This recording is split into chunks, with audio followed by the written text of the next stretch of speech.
শ্রোতা কসম করে বলছি আপনি আমলটি করেন, ইনশাআল্লাহ দেখবেন। রাহমাতুল্লাহি ওয়া বারাকাতুহু। সম্মানিত প্রিয় দর্শক শ্রোতা, কেমন আছেন আপনারা? আশা করছি সকলে আল্লাহর রহমতে ভালো আছেন। দেশে প্রবাসী যে যেখান থেকে আজকের এই ভিডিওটি দেখছেন সকলকে জানাচ্ছি অসংখ্য ধন্যবাদ। প্রিয় দর্শক শ্রোতা, আজকে যে বিষয়টি নিয়ে আলোচনা করব, আল্লাহ পাক রব্বুল আলামিনের নিকট সবচেয়ে প্রিয় দুইটি বাক্য আছে। যে দুইটি বাক্য হয়তোবা আমরা অনেকে জানি, তবে এর যে এত ফজিলত আল্লাহ তাআলার কাছে রয়েছে সেটা আমরা জানি না। তো প্রিয় দর্শক শ্রোতা, থাম্বনেল এবং টাইটেলের মধ্যে আপনারা দেখেছেন আমি উল্লেখ করেছি, আল্লাহ তাআলার কসম খেয়ে বলছি, আপনি যদি এই আমলটি করতে পারেন, অবশ্যই অবশ্যই আল্লাহ তাআলা আপনার জীবনের গুনাহগুলি মাফ করবেন এবং আপনি যা চাইবেন আল্লাহ তাআলার নিকট আল্লাহ তাআলা আপনাকে তা দিবেন। কারণ এই দুইটি বাক্য আল্লাহ তাআলার কাছে এত বেশি প্রিয়। আপনি যদি কোনো মানুষের কাছে প্রিয় হন, আর সেই মানুষটা যদি আপনাকে কিছু প্রিয় জিনিস দেয়, তাহলে আপনি অবশ্যই তাকে কিছু না কিছু দেওয়ার চেষ্টা করেন। তাহলে আল্লাহ তাআলা হচ্ছে মহান।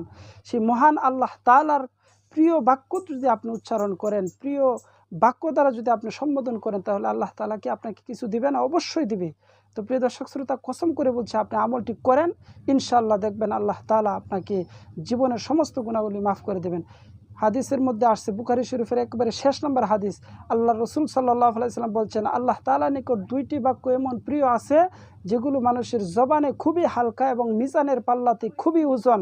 সেই দুইটি বাক্য হচ্ছে সুবহানাল্লাহি ওয়া বিহামদিহি, সুবহানাল্লাহিল আযীম, সুবহানাল্লাহ।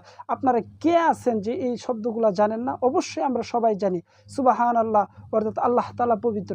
কেউ যদি আল্লাহ তাআলাকে পবিত্র বলে ঘোষণা করে, আল্লাহ তাআলা বলেন, বান্দা আমি তোমাকে পবিত্র করে দিলাম, সুবহানাল্লাহ।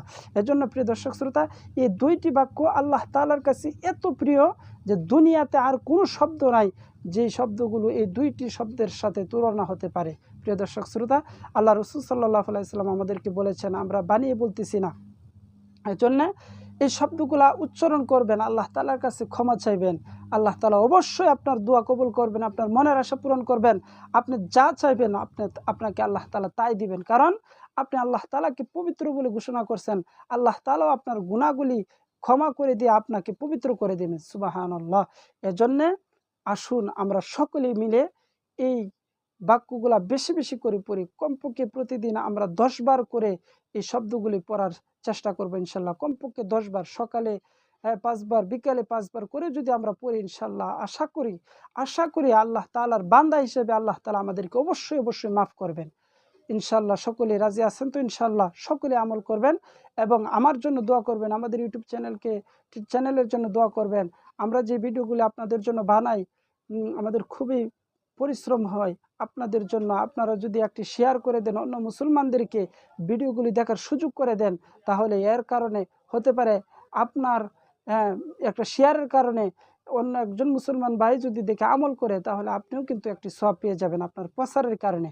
তো প্রিয় দর্শক শ্রোতা, এজন্য আপনার যদি নতুন দর্শক হয়ে থাকেন, তাহলে অবশ্যই আমাদের চ্যানেলটা সাবস্ক্রাইব করবেন আর লাইক দিয়া ভিডিওটা শেয়ার করে দিবেন। তো প্রিয় দর্শক শ্রোতা, আপনারা যদি আমল করেন তাহলেই আমাদের সার্থকতা। আর বিশেষ করে আমিও আপনাদের জন্য দোয়া করি, আপনিও আমাদের জন্য দোয়া করবেন। আর সকলে কমপক্ষে প্রতিদিন 5 বার করে হলেও, সকাল 5 বার, বিকাল 5 বার সুবহানাল্লাহি ওয়া বিহামদিহি, সুবহানাল্লাহিল আযীম পড়ার চেষ্টা করব। আল্লাহ তাআলা আমাদের সকলকে তৌফিক দান করুন। সব শেষ, বিদায় নিচ্ছি। ভালো থাকবেন, সুস্থ থাকবেন। আল্লাহ হাফেজ।